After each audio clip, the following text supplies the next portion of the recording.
কিহাক সাং পেলেন রাষ্ট্রীয় স্বীকৃতি সম্মানসূচক নাগরিকত্ব। বাংলাদেশের শিল্প খাতের বিকাশ, বিপুল জনগোষ্ঠীর কর্মসংস্থান এবং বৈদেশিক আয়ে অবদানের স্বীকৃতিস্বরূপ কোরিয়ান রপ্তানি প্রক্রিয়াকরণ অঞ্চল KEPZ পরিচালনাকারী প্রতিষ্ঠান ইয়াংওয়ান কর্পোরেশনের চেয়ারম্যান কিহাক সাংকে দেওয়া হয়েছে সম্মানসূচক নাগরিকত্ব। 4 দিনব্যাপী বিনিয়োগ সম্মেলনের আনুষ্ঠানিক উদ্বোধনী দিনে বুধবার তার হাতে এই স্বীকৃতি তুলে দেন অন্তর্বর্তীকালীন সরকারের প্রধান উপদেষ্টা অধ্যাপক মোহাম্মদ ইউনুস। এর মাধ্যমে একজন বিদেশি বিনিয়োগকারী হিসেবে বাংলাদেশের অগ্রযাত্রায় বিশেষ ভূমিকা রাখার জন্য তিনি পেলেন এই দেশের নাগরিক না হয়েও সম্মানিত নাগরিক মর্যাদা।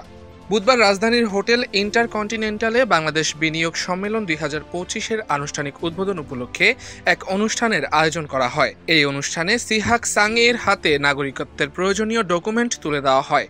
বাংলাদেশের রাষ্ট্রীয় স্বীকৃতি পেয়ে কিহাক সাং তার প্রতিক্রিয়ায় বলেছেন, সম্মানসূচক নাগরিকত্ব পেয়ে আমি সত্যিই গর্বিত।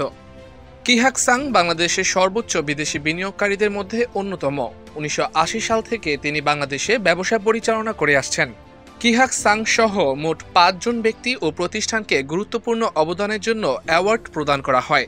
কিহাক সাং বাংলাদেশের শিল্পের সঙ্গে যে তার যাত্রা শুরু করেছিলেন, এখন তা এক শিল্প সাম্রাজ্যে রূপ নিয়েছে। শুধু তাই নয়, 80-র দশকে বাংলাদেশের পোশাক শিল্প উদ্যোক্তাদের মধ্যে তিনি ছিলেন প্রথম বিদেশি বিনিয়োগকারী।